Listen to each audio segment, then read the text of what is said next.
na lista de exercícios que eu coloquei para vocês, eu tentei separar os exercícios por blocos, né? É muito difícil quando a gente vai selecionar questões de equilíbrio que a gente consiga pegar uma questão que fale só sobre um assunto.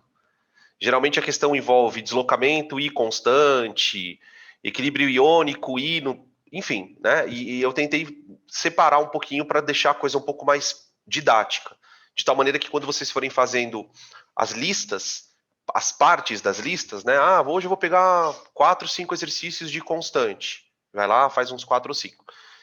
Ah, agora eu vou fazer só de equilíbrio. Lá no final da lista, vocês vão percebendo que os exercícios vão ficando mais com mais conceitos juntos, tá?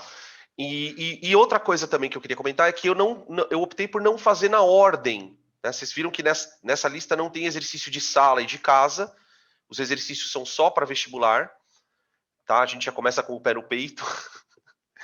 E eu vou fazer não numa ordem numérica mesmo. Tá numa ordem crescente, mas meio pulando algumas questões. Essa questão que a gente vai começar fazendo, número 2, ela já caiu. Esse tipo já caiu umas 3 vezes no Enem, já caiu na VUNESP, já caiu na FUVEST, já caiu na Unicamp, já caiu em tudo quanto é vestibular. E geralmente o aluno olha para ela e fala: uma questão de lei de Hess. E na verdade não tem nada a ver com lei de Hess. Não tem nada a ver. Existe sim uma lógica que se assemelha à lei de Hess, mas não tem nada a ver uma coisa com a outra. A lei de Hess, ela é usada para você calcular o ΔH de um processo quando ele é feito em etapas. Então a lei de Hess garante o seguinte, olha, se você pegar as etapas de um processo e somar as energias de cada etapa, você tem a energia total. Ponto. Aqui o problema, ele é outra situação. Como que funciona? Ele vai me dar reações químicas, supostamente em equilíbrio, todas elas funcionando numa dada temperatura. Então ele dá aqui a primeira reação e dá o valor da constante para ela, K1. Dá o valor da segunda reação e dá o valor da constante para ela. Dá a terceira e dá o valor da constante. Tá? Ou não dá, enfim. Nesse caso, ele quer que você expresse o valor de uma constante em relação às outras duas. Tá? Então, de uma certa forma, o que a gente vai ter que fazer, na verdade? Nós vamos ter que manipular não equações. Por isso que não é uma lei de Hess. Você vai ter que manipular fórmulas de constante de equilíbrio. Eu, particularmente, não gosto desse tipo de exercício para vestibular, porque ele pega o aluno, dá uma rasteira no aluno. Se você nunca viu fazer, você nunca vai conseguir fazer. Você não sabe por onde começar. Primeira coisa que o aluno tenta fazer é a lei de Hess. E ele é um exercício que não tem muito conceito, ele é matemática. Então, o que eu vou ter que fazer? Eu vou escrever para a equação 1 a constante dela. Então, ó, constante da equação 1, K1. K1 vale concentração de AB ao quadrado sobre concentração de A ao quadrado vezes concentração de B ao quadrado. Tá? Essa é a expressão da constante de equilíbrio 1. Tá. A segunda constante é a mesma coisa. K2 igual... aqui é o cubo, é verdade. Antes que eu já até vi piscando aqui, deve ser isso que vocês estão falando. Aqui é 3. Obrigado. Tá? 3 é B ao cubo. E aqui é B2. E aqui é A2. Aí a segunda equação fica concentração de AB5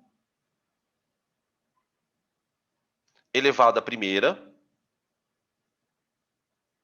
sobre concentração de AB3, e aqui é 3 também, né? Aqui, AB3, elevado à primeira, vezes a concentração de B2. Tá aqui. Essas duas expressões, na verdade, elas são as expressões que a gente vai combinar para conseguir chegar na expressão 3. Por quê? A constante que eu quero, o K3, ele é AB5 ao quadrado, B5 ao quadrado, tá? Sobre B elevado à quinta vezes A ao quadrado. A ao quadrado vezes B elevado à quinta. B elevado à quinta. Elevado à quinta. B5, B2 elevado à quinta, não B5 elevado ao quadrado, perdão. B2 elevado à quinta. Ah, peraí. Só vou descobrindo essa cagada que eu tô fazendo já aqui. Aqui é só A, né? Ó. É A. A, B2 elevado ao cubo. Tá, aqui é A, B3 elevado à primeira. B2. Pronto. Agora é o seguinte, galera. A gente vai ter que fazer aparecer o que eu quero. A gente vai ter que fazer aparecer o que eu quero. Quer dizer, eu vou ter que pegar essas expressões aqui e, de alguma maneira, criar essa daqui. Tá? Aí eu vou dar uma dica para vocês. Não significa que isso vai dar certo sempre. Mas, enfim. Como é que eu costumo fazer? Eu olho para a expressão que eu quero chegar e comparo ela com as que eu já tenho. E percebo que tem uma espécie que não aparece na amarela, mas que aparece nas duas. Quem é que aparece nas duas e não aparece na amarela, gente?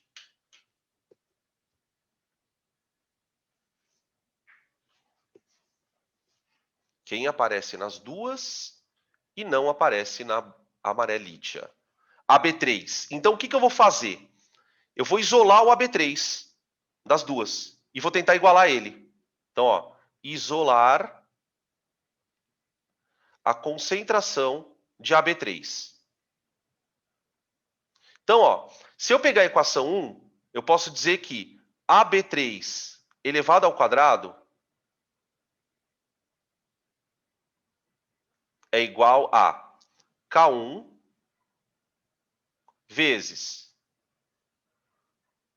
A ao quadrado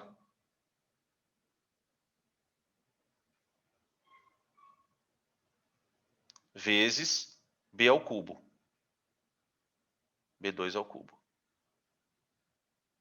Tá aqui. Beleza. Agora eu vou fazer a mesma coisa com a expressão de baixo. Eu vou escrever aqui AB3, isolar o AB, é igual a AB5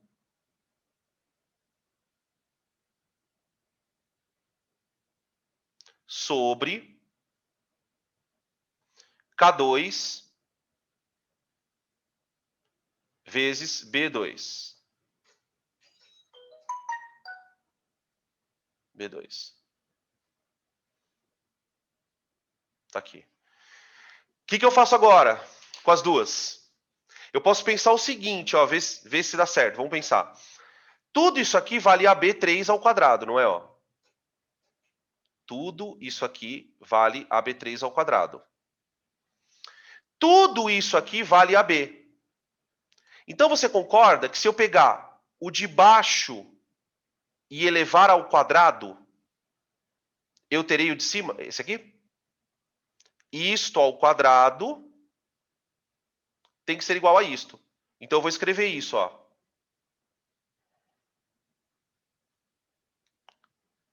AB5 elevado ao quadrado sobre K2 ao quadrado vezes B2 ao quadrado. Então, eu peguei esta expressão aqui, ó, e elevei ao quadrado, ó. Isso aqui tem que ser igual ao de cima. K1 vezes A ao quadrado vezes B2 à terceira.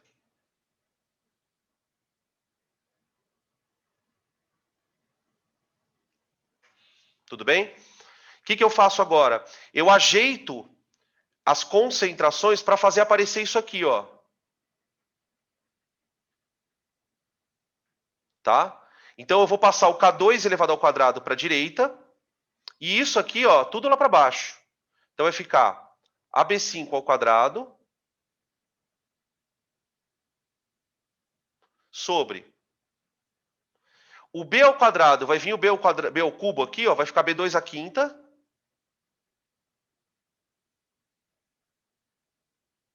Vezes, e o A vai passar também para baixo com ao quadrado. Olha lá. Isso vai ser igual, então, a K1 vezes K2 ao quadrado. K1 vezes K2 ao quadrado. E isso aqui é o K3, ó.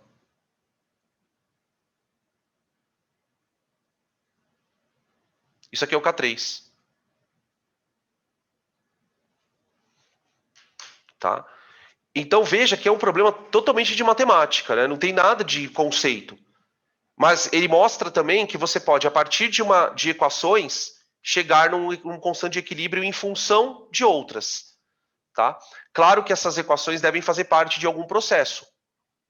Tá? Sabe onde que a gente usa muito isso, gente? Ionização de ácidos. Tá? Inclusive, eu vou até fazer uma coisa aqui. Depois eu faço, faz se sobrar tempo, porque senão eu acabo não fazendo os exercícios. A gente pode chegar, né? A gente pode fazer essa conta juntos. Se eu não fizer hoje, eu faço na parte de equilíbrio iônico. Para ácidos que perdem vários hidrogênios. Então, tipo assim, imagina um ácido que ele é H2X. Quando ele ioniza e vira HX-, você tem uma constante. Aí o HX- ioniza e vira X2-. Tem uma outra constante. Eu consigo calcular a constante de ionização total dele. A gente vai conseguir provar que a constante da ionização total é o produto das constantes das ionizações.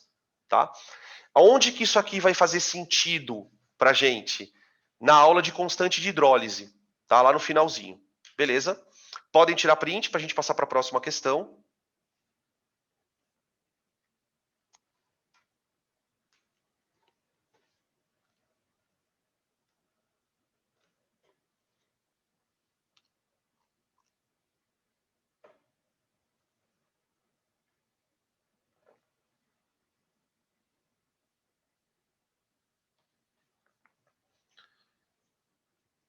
Questão número 3.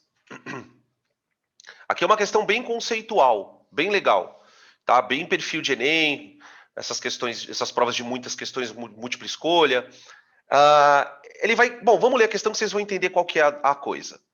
Ele fala assim: ó, considere os seguintes equilíbrios químicos.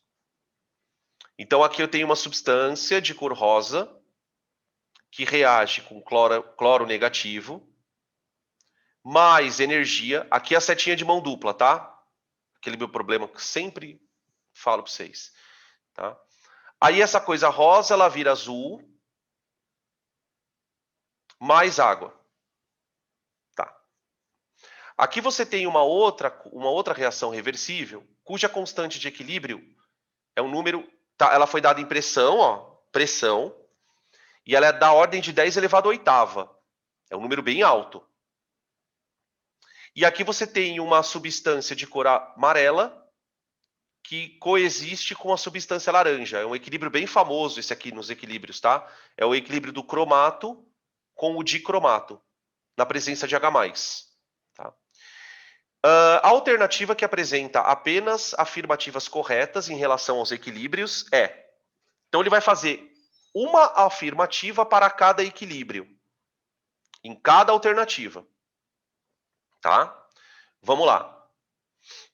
Item A.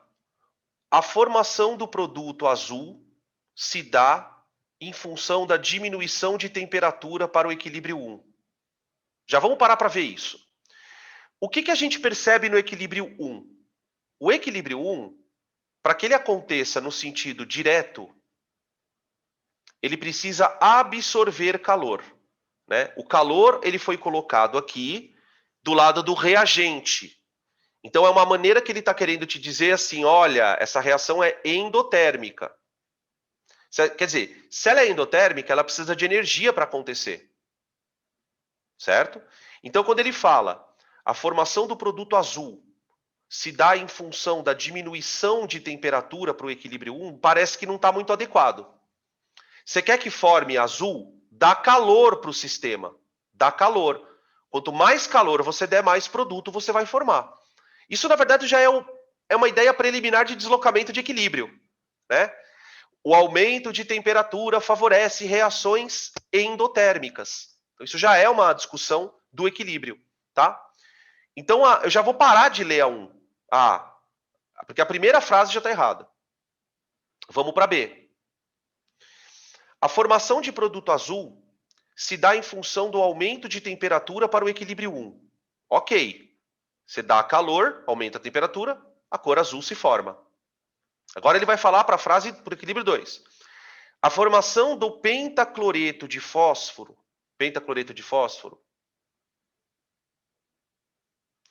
não é favorável para o equilíbrio 2. Ela é favorável e muito favorável. A concentração de produtos sobre reagente está dando da ordem de 10/8. O que significa que lá dentro você pode esperar um equilíbrio com muito produto. Muito produto. Tá? Então, já vou parar de ler a B. Vamos ler a C. A formação do produto azul se dá em função do aumento de temperatura para o equilíbrio 1, ok. A dissociação,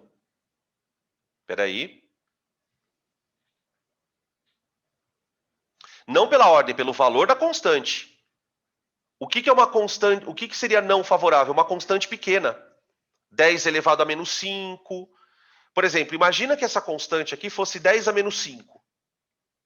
Se a constante é 10 a menos 5, significa que o número de cima é 100 mil vezes menor que o de baixo. Só que o número de baixo é sempre o reagente, né? Pensa sempre assim, ó. Né? A constante, ela é produto sobre reagente.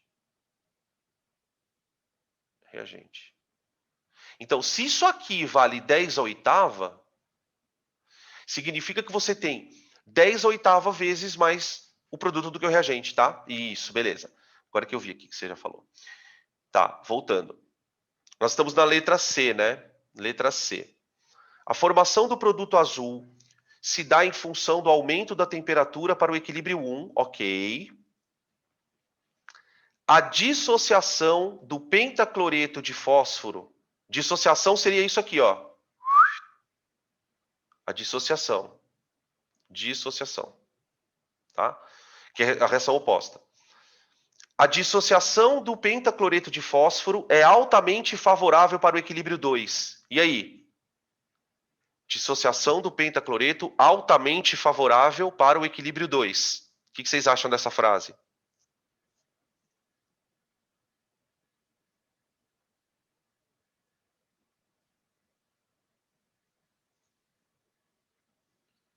Falsa. Exatamente. Porque, pensa, se a formação é favorável, a dissociação não pode ser favorável.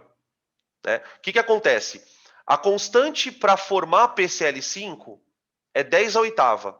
É muito grande. Então, naquele equilíbrio, você sempre vai ter mais PCl5 do que esse cara. Então, significa que se você tentar fazer a reação assim, ó, tenta imaginar que você partiu de PCl5. Você quer chegar nos pedacinhos.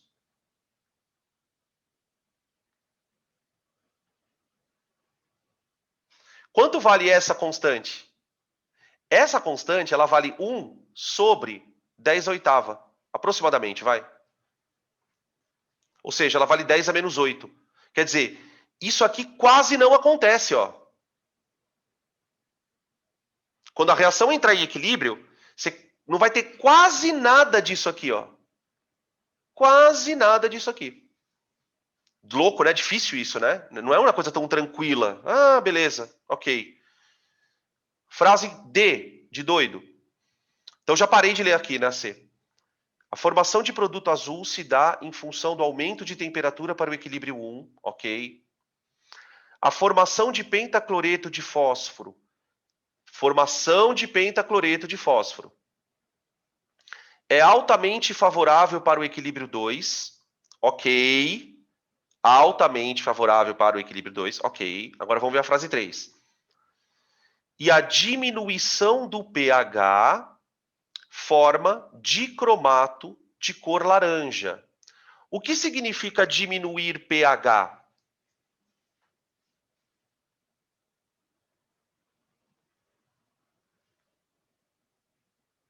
O que significa diminuir pH?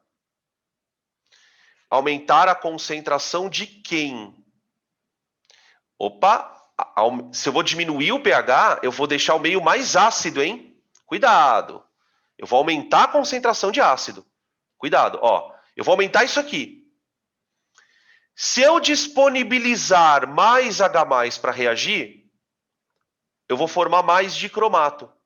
Eu vou formar mais dicromato. Também é um deslocamento de equilíbrio, tá? Então, é verdade isso. Joga mais H+, você vai disponibilizar mais H+, esse mais H+ vai reagir com um pouquinho de cromato e vai formar o dicromato, tá? Então é a D, que tem todas as coisas certas. Então, repetindo, ó, só para a gente passar para a próxima. A formação de produto azul se dá com o aumento de temperatura. Ok. Aumenta a temperatura, forma o corpo azul. A formação de pentacloreto é altamente favorável. Por quê, Danilo? Porque tem alta constante. Tá? Então, consegue formar bastante. E 3, se eu colocar mais íons H+, eu conseguiria produzir mais cor laranja, tá? Mais produto laranja. Beleza? D de dado. Quando a gente for discutir amanhã a parte de deslocamento, a gente vai esmiuçar caso por caso. Por que isso acontece? Por que se eu aumento o reagente desloca para a direita? Tá? Beleza? Próxima questão, então. Podem tirar print se quiserem. A gente vai passar para a próxima.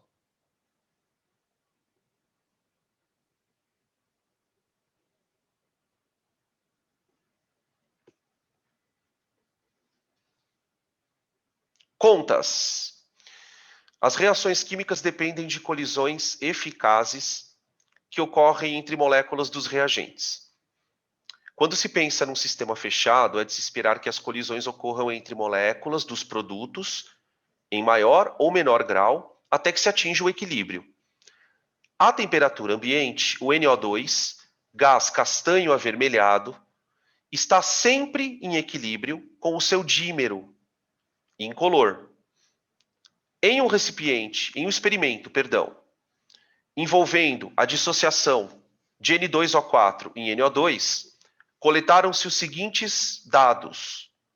Então, pera lá. Eu vou pegar N2O4, gasoso, e vou dissociar em NO2. Talvez aqui alguns alunos perguntem, Danilo, o que é um dímero? Um dímero é uma molécula formada por duas menores, por dois monômeros. Então a dissociação daria 2 desse cara. Só que ele fala que sempre está em equilíbrio. Esse equilíbrio, inclusive, gente, ele é muito legal de mostrar para aluno. Eu lembro que a primeira vez que eu vi um deslocamento de equilíbrio sem ser na água foi na faculdade. Na faculdade, o que os professores de laboratório têm? Eles têm uma garrafa de vidro fechada, onde lá dentro está acontecendo esse equilíbrio. Só que ele fala que o NO2 é castanho e o NO2O4 é incolor, não é? Então, quando você olha para a ampola, que cor você enxerga? Que cor você vai enxergar se você olhar para a ampola?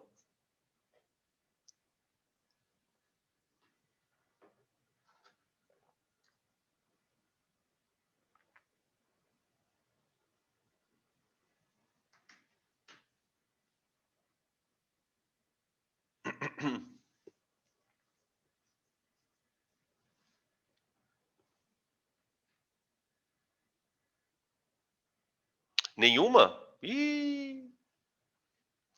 Na verdade, eu vou dar uma resposta que vai parecer evasiva, mas essa é a resposta. A cor que você vai enxergar na ampola depende. Depende das concentrações relativas. Se lá dentro tiver muito NO2, você vai enxergar a cor mais castanha. Se tiver muito N2O4, você vai enxergar um castanho mais clarinho, até poder quase não enxergar a cor. Então, esse tipo de equilíbrio, e por que ele é legal? Porque na faculdade, o gás ele ficava numa ampola, e aí o que o professor fazia? Ele pegava essa ampola e mergulhava no gelo. Aí você via a cor mudando. Porque a diminuição de temperatura deslocava o equilíbrio para um lado. Quando ele tirava a ampola do gelo, mudava de cor. Então ela ficava oscilando de castanho para incolor, de incolor para castanho, dependendo do deslocamento. Fiquem muito atentos a equilíbrios onde as coisas têm cores. Porque esses equilíbrios, os vestibulares adoram cobrar. E aí a maneira que ele vai, vamos dizer assim, te colocar se tem muito produto ou muito reagente é pensando na cor. Então ele fala assim: observou-se que no recipiente a cor castanha era intensa. Se a cor castanha é intensa, não significa que não tenha o outro. Tem, mas tem pouco, tá?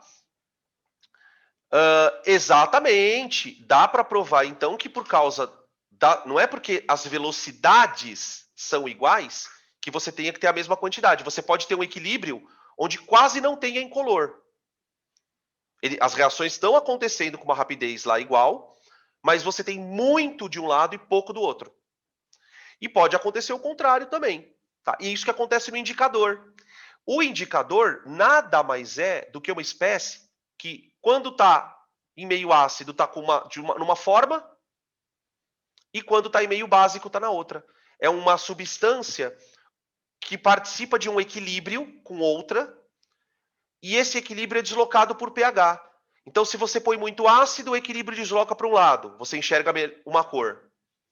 Se está muito básico, o equilíbrio está deslocado para o outro lado, você enxerga outra cor. Isso acontece com a fenolftaleína, com o azul de bromotimol, tá? A gente vai depois discutir isso nos equilíbrios iônicos. Mas percebe como as coisas vão se conectando? Se você aprende deslocamento de equilíbrio aqui, quando chegar na aula de indicador, na aula de sistema tampão, você vai falar: ah, pode crer. Beleza, entendi. Tá? Continuando a questão, gente. Em um experimento envolvendo a dissociação, coletaram-se os seguintes dados. A amostra inicial de N2O4 utilizada era de 92 gramas. Então, quer dizer, no início, você tem 92 gramas desse cara. Em um dado momento, X, a soma dos componentes NO2 e N2O4 é de 1,1 mol. Então, veja, ele me deu uma quantidade inicial de reagente, e num dado momento ele fala que tem um certo número de mols desse cara, que junto com um certo número de mols desse cara, tem que me dar 1,1. Opa. 1,1.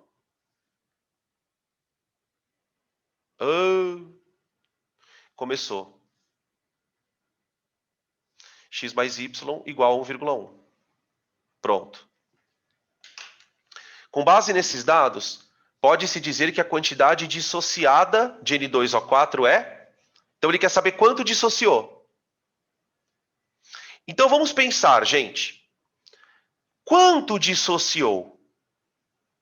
Vocês conseguem me dizer quanto dissociou? A primeira coisa que eu vou fazer para a gente poder trabalhar de maneira tranquila é passar isso aqui para mol. Ó. Primeira coisa que eu vou fazer é passar isso aqui para mol. Por quê? Nas tabelas de equilíbrio, a gente vai fazer relações estequiométricas. E convém que as coisas estejam em mol, porque depois aquilo pode virar uma constante de equilíbrio, enfim. Então, vamos calcular a massa molar do N2O4 para a gente passar isso aqui para mol. Tá? O nitrogênio é 14 vezes 2 dá 28, mais. O oxigênio é 16, né? Vezes 4 dá 64. Então dá 92. Tá aqui, ó. Tá? Isso, obrigado. Agora que eu vi, puta. Então dá 1 molzinho. Então eu já vou apagar isso aqui e colocar 1 mol.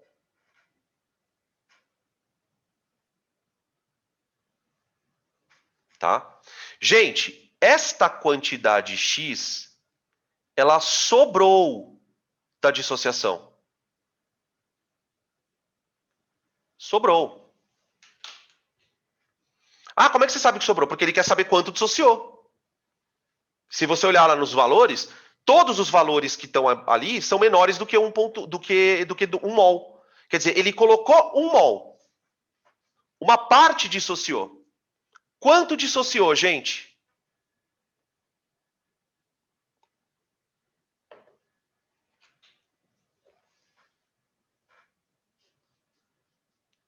Essa pergunta tem resposta, tá?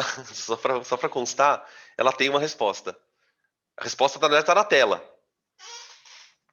Quanto dissociou?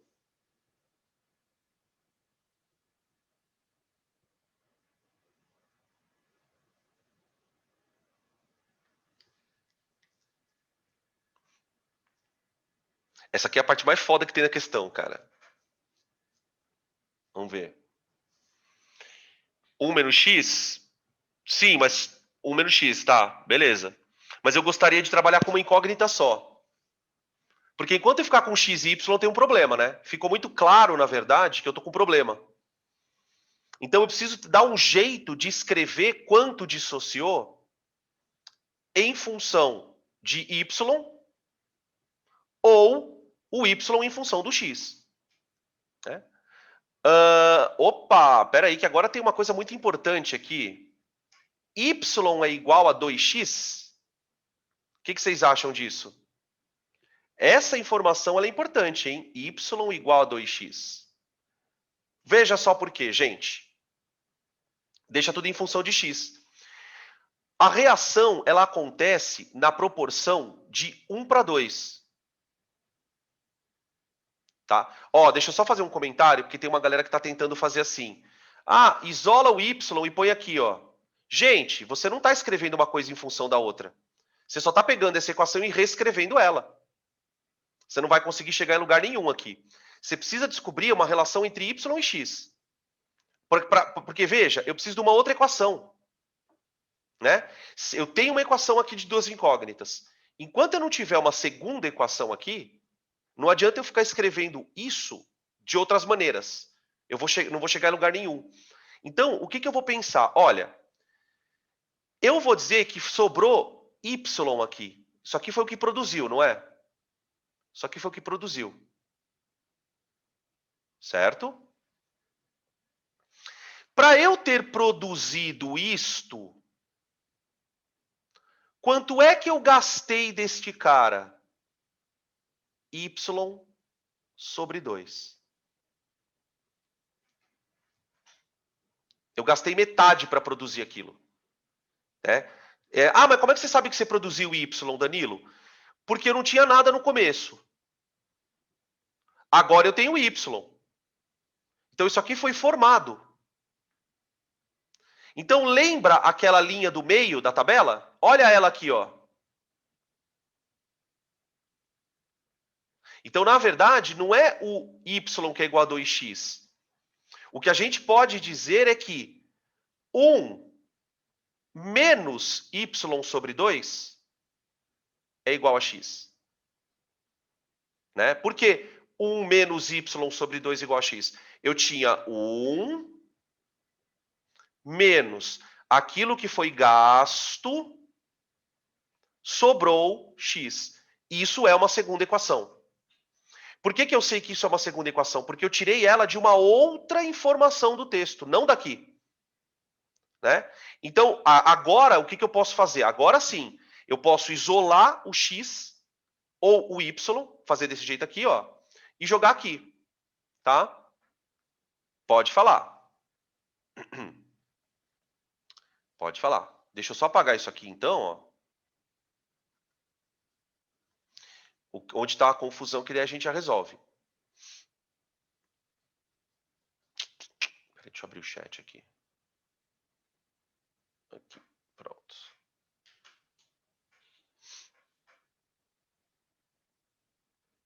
Não, a proporção não vai ser no equilíbrio, não necessariamente. Veja só.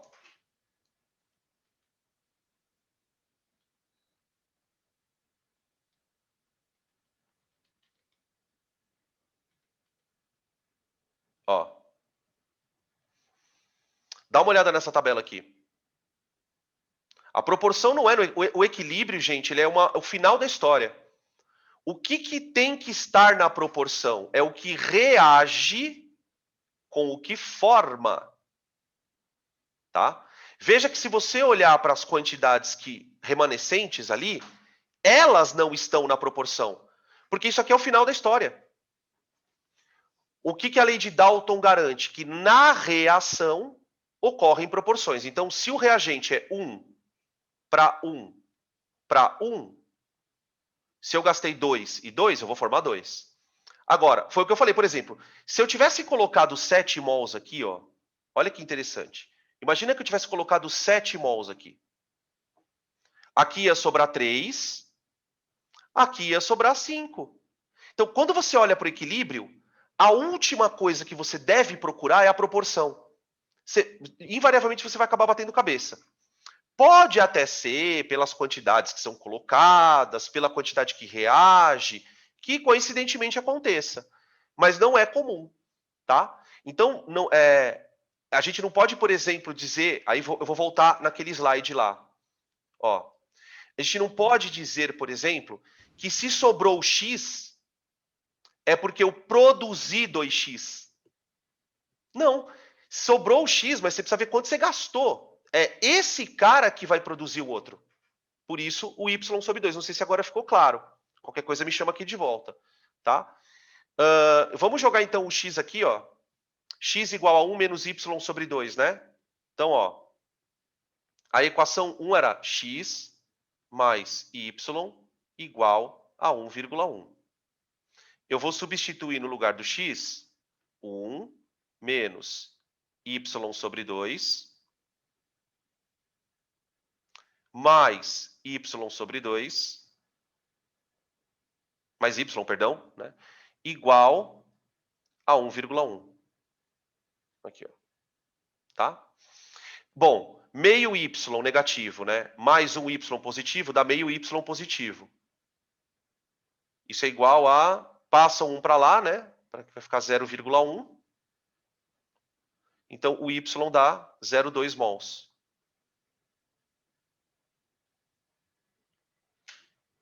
Tá? Esse é o Y. Então, quer dizer, ele podia perguntar, por exemplo, qual é o grau de equilíbrio. Né? Porque, veja, se eu produzir 0,2 mol, é porque eu gastei 0,1.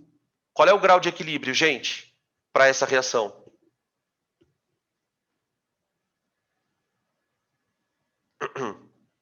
Vamos colocar o grau de equilíbrio aqui do lado. Qual que é o grau de equilíbrio?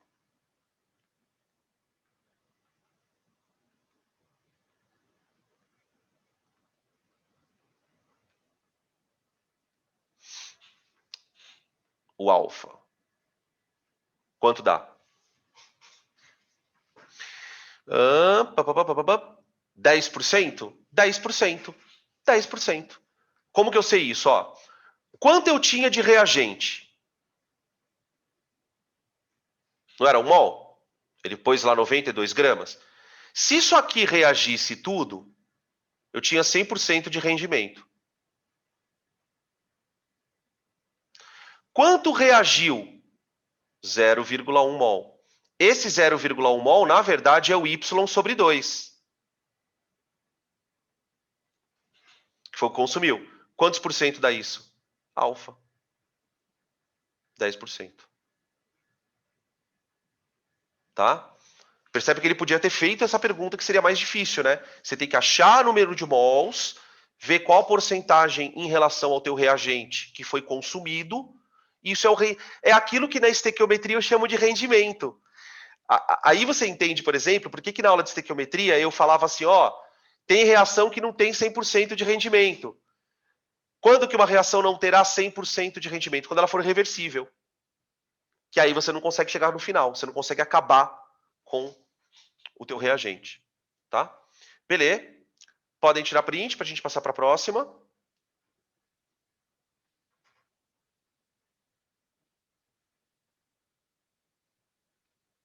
Perdão.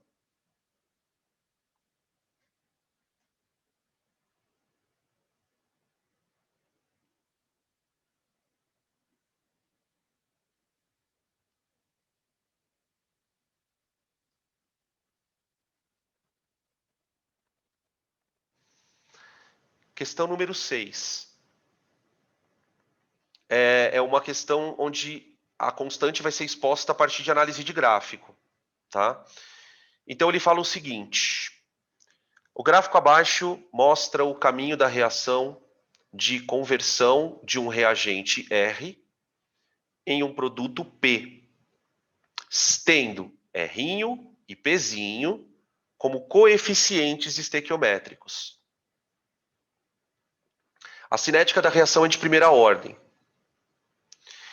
A partir das informações do gráfico, é certo que item A, a reação é completa. O que ele quer dizer com reação completa? Que todos os reagentes foram consumidos. Então, falsa. A gente pode colocar uma frase aqui para colocar na forma de informação, né? Num equilíbrio,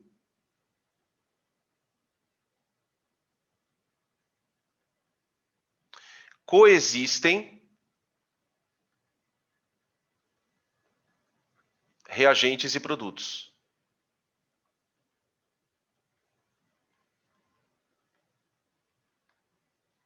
O que significa isso, né? Nunca vai acabar o reagente. Nunca vai acabar o reagente. Tá? P de bola. O valor da constante de equilíbrio é 4. Bom, para a gente poder montar a constante, para a gente poder calcular a constante, eu preciso montar a fórmula dela. Né?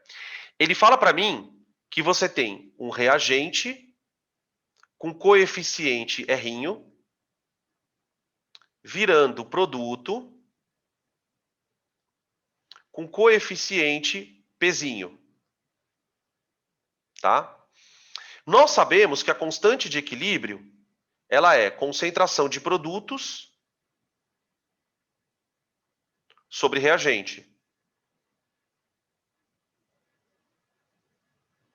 Só que cada um é elevado ao seu coeficiente.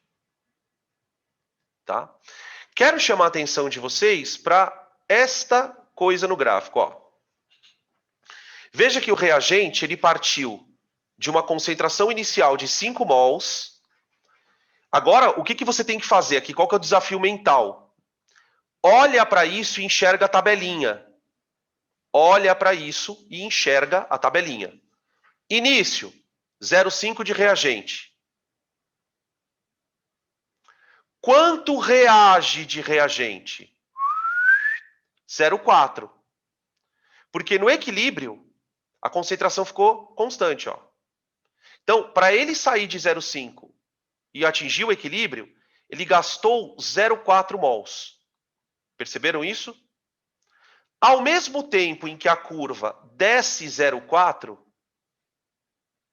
do reagente, a do produto também sobe 0,4. Olha a estequiometria aqui, ó. É aqui que está a estequiometria. A curva caiu 0,4 e a outra subiu 0,4. Então a estequiometria é 1 para 1. É 1 para 1. Tá? É 1 para 1. Isso faz toda a diferença. Por quê? Porque agora eu sei que a constante é assim, ó. Tá? Tranquilo? Agora eu vou calcular a constante. A constante de equilíbrio nessa situação é concentração do produto no equilíbrio, 0,4 mol por litro. Concentração do reagente no equilíbrio, 0,1 mol por litro. Portanto, a constante dessa reação é 4. Tá ali. Matamos, então. Constante 4. Tá? Vamos ler as outras rapidão aqui. Ó, por que a C é falsa? O equilíbrio reacional é alcançado somente em 15 segundos? Não. Ele já é alcançado aqui, ó. Está falsa. D. A velocidade da reação é maior em 10 segundos do que em 5? Essa frase ela não tem muito sentido porque nós estamos trabalhando com duas reações, né? Se ele estiver falando da reação direta, a velocidade da reação direta em 10 segundos, ela é menor do que em 5, porque a reação vai diminuindo a velocidade. Lembra que na reação, no sistema reversível, a direta vai ficando lenta em termos de velocidade. Só que a inversa vai ficando rápida, para que elas atinjam o mesmo valor. Tá? Então, assim, se ele estiver falando da reação direta, né? Essa reação direta, de fato, ela é mais lenta no final do que no início, tá? E a E, por que ela está falsa? Porque a reação tem coeficientes RP igual a 2 e 1. Não. O gráfico mostra pra gente que os coeficientes, na verdade, são 1 e 1. Tá bom?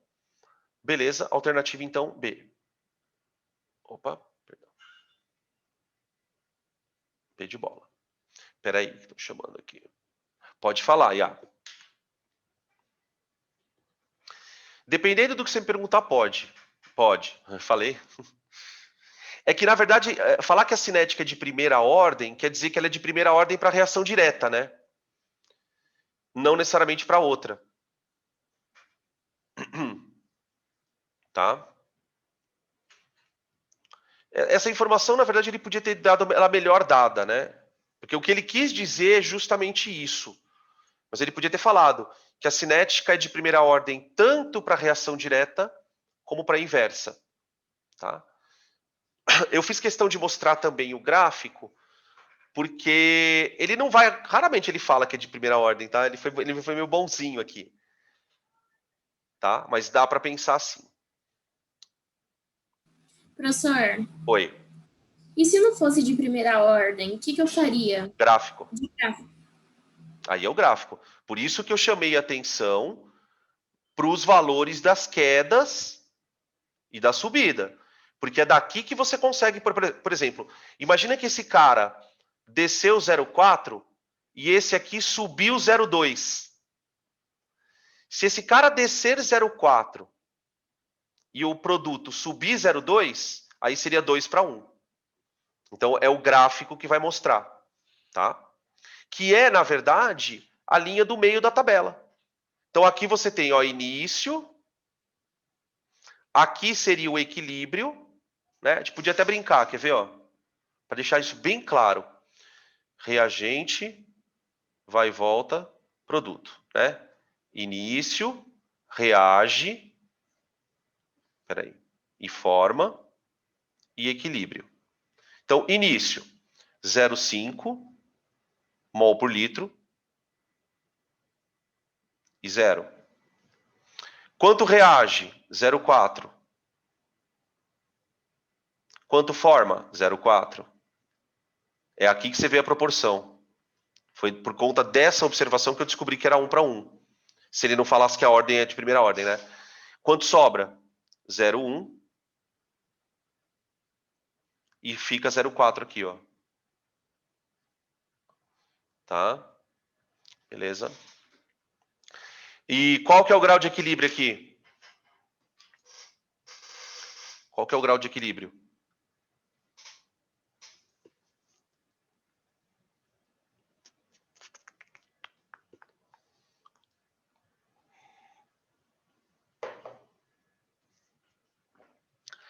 %? Será que é 20? Será que não é 80? É 80, né? Porque eu consumi 0,4 de 0,5. Isso aí, tá? Beleza? Beleza, vou trocar. Um menos. Isso, porque aí, na verdade, você está interessada no que consumiu. O grau de equilíbrio é o quanto consumiu. Quantos por cento do reagente foram consumidos? Isso mesmo. Perfeito. Não é o que sobra, né? O que sobra, na verdade, sobrou. Como é que, por exemplo, como é que eu poderia... Porque se eu deixar a reação parada, isso aqui vai ficar lá para sempre, ó. A sobra. É aí que entra o deslocamento. Porque uma forma de você tentar acabar com isso é deslocando o equilíbrio para a direita. Você empurra, entre aspas, né? Empurra a reação para a direita. Tá bom? Vamos lá, então, para a próxima. Questão número 7. Ué, 7, não, 9. Eu estava olhando na questão 7, 9, na verdade não. Eu vou pular esta questão porque ela tem a mesma lógica daquela que nós fizemos no começo da aula, para que a gente possa usar o nosso tempo fazendo questões não repetidas. Tá? Essa questão eu coloquei aqui, se der tempo a gente volta, ela é a questão do Enem. A última vez que caiu isso no Enem, ou não, a penúltima, porque depois teve uma outra, era exatamente essa questão. Tá? Nesse caso, o que ele fez? Ele deu as constantes, K1, K2, K3, e pede o valor desta constante. Desta constante. Tá? Então, aqui que é aquela ideia que vocês têm que tentar manipular essas equações para chegar nessa, tá bom? Eu não vou perder tempo nela, não porque ela seja fácil, não é, ela é até difícil, mas é porque é muita matemática, tá? Então eu vou partir para as outras situações. Essa aqui também é uma situação de tabelinha.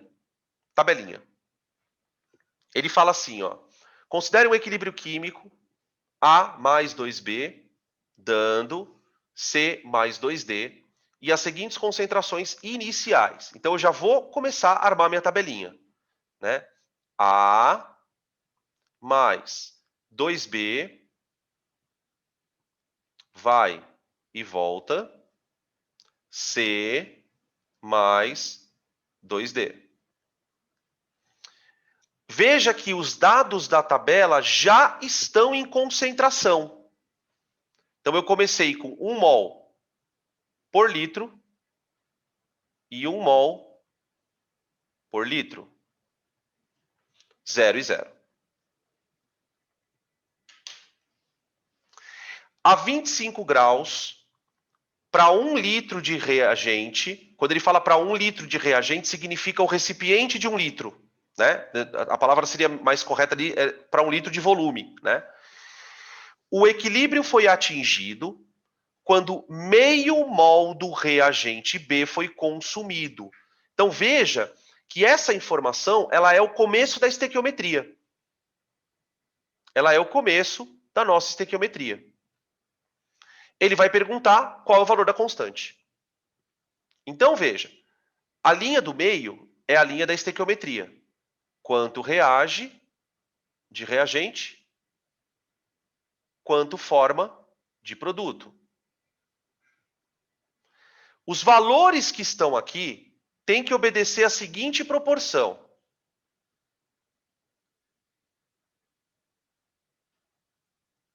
Então, tipo assim, para o equilíbrio ser atingido, se eu gastar X de A,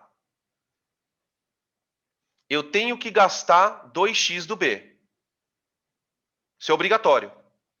Para formar x de C e 2x de D.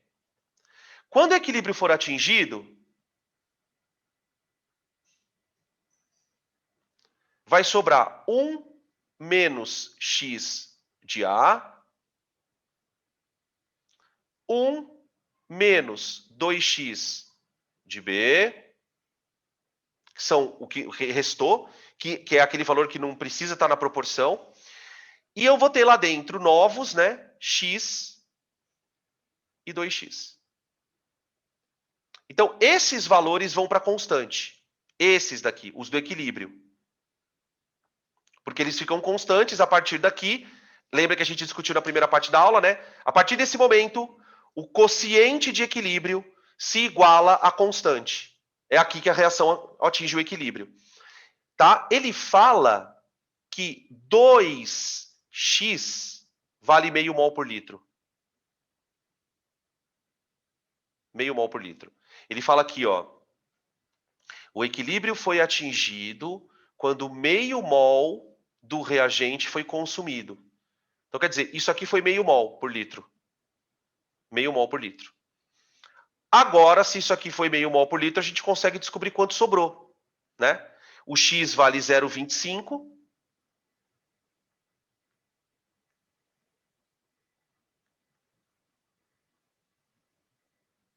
Então, aqui eu tenho 1 menos 0,25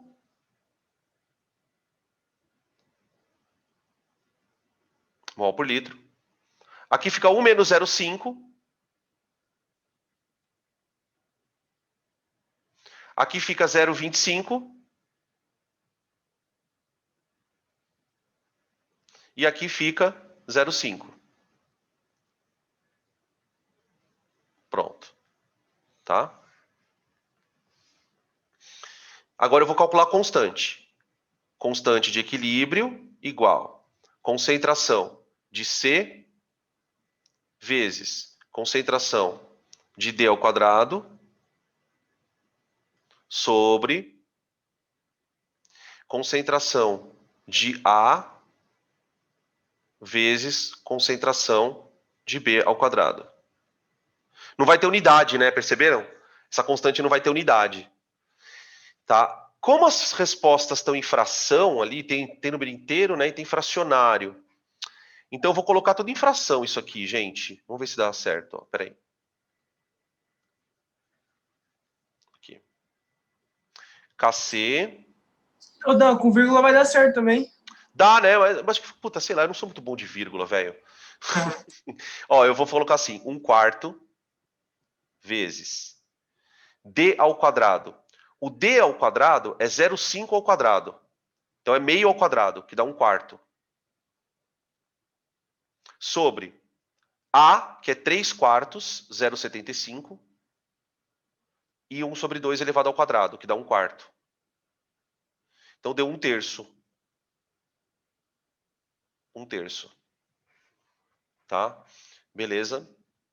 Que dá alternativa. Confere essa conta, vê se está tudo certo. Antes que a gente mude de tela. Mudou, já era.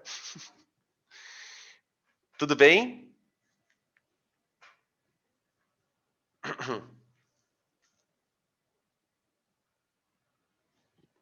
Espera aí.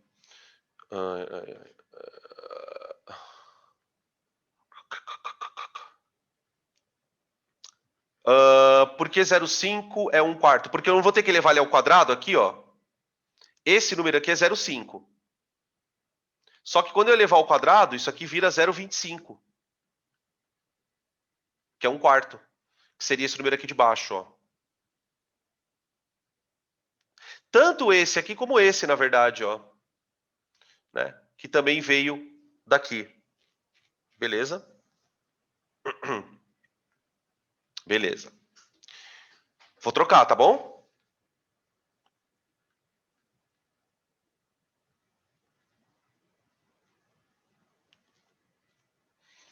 Questão número 24. Como a gente está chegando meio que no finalzinho, eu quero fazer umas diferentes. Depois eu volto naquelas, tá? Pra gente fazer. Essa questão aqui, ela é uma questão que envolve o conhecimento da história do quociente de equilíbrio. Tá? Vamos ler aqui o enunciado. Então ele diz assim: em um funil de separação, encontram-se em contato volumes iguais de duas soluções de concentração. Agora, veja aqui. No nosso recipiente, eu tenho duas soluções. De iodo, uma em água e uma em CCl4. Tá? Então, tem um pouquinho de iodo na água e um pouquinho... E como o CCl4 não se mistura na água, você tem um sistema de duas fases. Tá? A concentração do iodo é de 0,1 mol. Isso em água. E 2 em CCl4 é 1/10 a -3. Tá? Aí ele fala assim, considere que o valor da constante de equilíbrio... Agora, olha para esse equilíbrio, gente. é um equilíbrio iodo aquoso, iodo em CCl4. Eu vou colocar escrito assim, orgânico, tá? Você tem essa reação, esse sistema, ele é reversível, quer dizer, você vai imaginar, então, começar a imaginar o seguinte. Aqui na interface, tem iodo saindo do CCl4 indo para a água, e da água para o CCl4, fazendo isso aqui, ó. Tá? Quando esse sistema está em equilíbrio, a constante dele vale 100.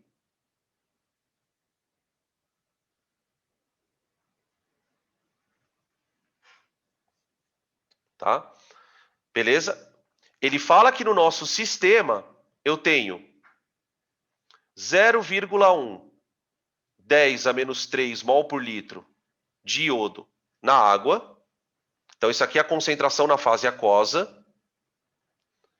E aqui você tem 1 vezes 10 a menos 3 mol por litro de iodo na fase orgânica. Então, ele me deu um sistema, uma constante, e me deu concentração de iodos nesse sistema. Concentração de iodo na fase aquosa e concentração de iodo na fase orgânica. Tudo bem? A primeira pergunta que eu vou fazer para vocês não tem a ver com o exercício em si. Mas ele podia muito bem explorar isso. Alguém pode me dar uma explicação do porquê essa constante é tão alta?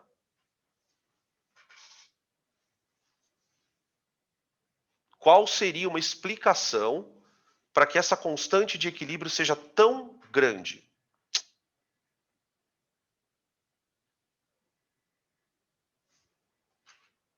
Vamos ver. Isso, exatamente isso. Isso é um equilíbrio de solubilidade, gente. É um equilíbrio de solubilidade. Só que é um equilíbrio de solubilidade onde o soluto ele pode oscilar entre duas fases. Uma fase orgânica de baixa polaridade, que vai dissolver melhor o iodo. Por isso que a constante de equilíbrio é alta. Então quer dizer o seguinte, a constante de equilíbrio ela tem a seguinte fórmula. Concentração de iodo no solvente orgânico dividido pela concentração de iodo em água. Tudo bem? E o valor dessa conta, quando a reação atingir o equilíbrio, é 100. Tá, beleza. Então, isso tem que ser entendido. Agora, vamos ler as afirmações. Ele fala assim, assim sendo, o que é correto afirmar a respeito do sistema descrito? A. Se o sistema for agitado, o iodo será extraído do CCl4 pela água até que a concentração de iodo em CCl4 se iguale a 0. Essa frase ela é falsa. Por quê? A concentração de iodo nunca vai chegar a 0 em lugar nenhum. O sistema entra em equilíbrio quando a concentração de iodo orgânico for 100 vezes maior que a da água. Mas vai ter iodo nos dois casos. Então não tem como ter nada a 0. Então a A e a B, tchau. Tchau. Tchau. Tá? C. Mesmo se o sistema não for agitado, a concentração de iodo em CCl4 tende a aumentar e a de iodo na água tende a diminuir até que se atinja o equilíbrio. Então veja, como é que a gente verifica se o sistema está em equilíbrio ou não? Vamos calcular o quociente. Como é que eu calculo o quociente? Pega a concentração de iodo na orgânica que ele te deu.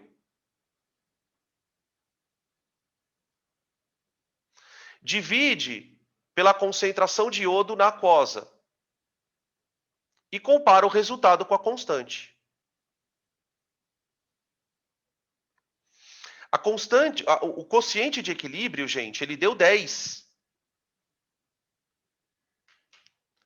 Isso significa que a situação que ele coloca para a gente é uma situação em que o sistema ainda não está em equilíbrio. Então você tem assim, vamos imaginar, se a gente conseguisse olhar lá dentro, né?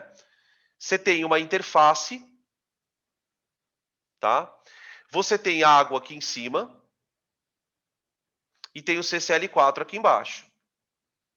Aqui você tem iodo aquoso. Aqui você tem iodo orgânico. Você tem uma reação, vamos chamar essa de direta, e a outra ao contrário. Se a relação entre as duas concentrações fosse igual a 100, o sistema estaria em equilíbrio.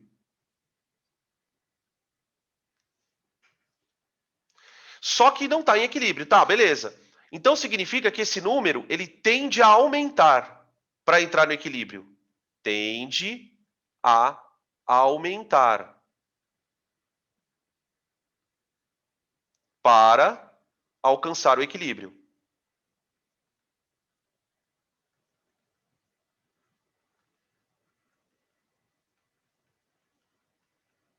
Tudo bem? Se esse número tende a aumentar para alcançar o equilíbrio, significa que tem que ter mais iodo na fase orgânica do que tem agora e menos iodo na fase aquosa do que tem agora. Então, quer dizer, a gente está presenciando uma situação em que V1 é maior que V2. Quer dizer, tem mais iodo passando para a fase orgânica do que para a fase aquosa. Né? Então, quer dizer, a reação está procurando o equilíbrio. Ó, procurando o equilíbrio. O que significa isso? Que a alternativa está certa. Mesmo se o sistema não for agitado, essa procura do equilíbrio, ela independe da agitação. Você pode deixar quietinho lá que ele vai passar aos poucos. Tá? Ele vai passando ali aos poucos. Tá? Inclusive, é esse tipo de processo que se faz para extração de produtos vegetais. Você consegue tirar um produto que é menos solúvel da água para uma fração mais orgânica. Tá? Então, mesmo se o sistema não for agitado, a concentração de iodo em CCl4 tenderá a aumentar e a de iodo na água, tenderá a diminuir até que se atinja um estado de equilíbrio, que seria a relação de 100 vezes. Tá? Então a resposta é C. Tudo bem, gente? Difícil, né? Fiquem à vontade aí. Fiquem à vontade. Oi. Tipo, e como que eu faria a análise inversa? Por exemplo, se o QC fosse maior que 100. Ele ia ter que diminuir. Se ele ia ter que diminuir, significaria que essa coisa teria que aumentar e essa daqui diminuir. Para esse cara aumentar, você teria que ter o V2 maior que o V1. Ó. Aí o V2 ficaria maior que o V1. O que nesse caso não aconteceria porque não tem sentido, né? Tipo, passar mais iodo da orgânica para a aquosa. Mas a análise é a mesma coisa. Tá? O que acontece? Quando o QC é pequeno, ele tende a aumentar, então você tem que formar mais produto. Então a reação está indo para a direita ainda. Quando o QC é maior, ela tem que formar mais reagente, porque tem que diminuir, então ela vai para a esquerda. Tá? Sempre olhando o que precisa acontecer com o produto, ou aumentar ou diminuir. Tá bom? Beleza? Vamos fazer mais uma? Mais uma? Mais uma? Deixa eu ver qual que sobrou aqui. Vamos fazer esse aqui do grau de dissociação? Ah, não, vamos fazer o da pressão. Vamos fazer essa da pressão aqui. Para a gente encerrar. A gente não fez nenhuma de pressão ainda, né? Ele fala o seguinte na questão. Ó. O processo de obtenção da amônia é representado pela equação não balanceada. Então, já vamos escrever a equação balanceada, né? Melhor. Então, vou fazer a tabelinha aqui. H2 gasoso mais N2 vai e volta, dando NH3. Dá 3 aqui. 1 aqui e 2 aqui, pode ser? Pode, né? Tá certo. Beleza. Em um recipiente fechado, foram colocados 3 mols de hidrogênio e 1 mol de nitrogênio, sendo a pressão total inicial 40 atm.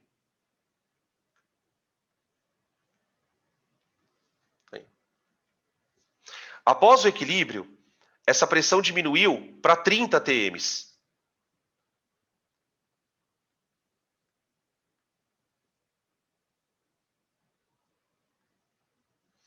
Tá aí. Nessas condições, qual a pressão parcial de amônia no equilíbrio? Então ele quer saber quanto tem de amônia no equilíbrio. Tá? Bom, o que a gente começa a perceber nessa situação? No início você tem uma mistura de gases. Certo? Essa mistura de gases terá para cada gás uma pressão parcial. De tal maneira que esta pressão que ele está dando para a gente, ela seria a pressão inicial do hidrogênio mais a pressão inicial do nitrogênio. Certo? E parece meio claro que se o número de mols do hidrogênio é maior do que o de N, nesse momento, a pressão do hidrogênio deve ser 30 atm e a desse cara deve ser 10 atm. Porque lembra que na parte de mistura gasosa, a gente falou sobre isso, né? Que a pressão parcial do gás é proporcional às relações em mols. Tá? Muito bem. Então, a gente pode associar que 4 mols exercem uma pressão de 40 atm, certo? Assim como, no final, eu tenho uma mistura de gases, onde todos juntos têm quanto de atm? 30, não é? Então, provavelmente, esses 30 atms correspondem a uma mistura de 3 mols de gás.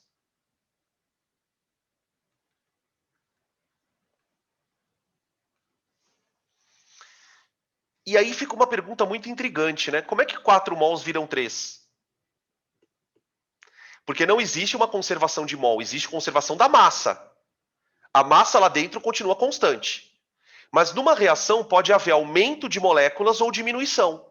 Veja que essa reação ela transforma 4 moléculas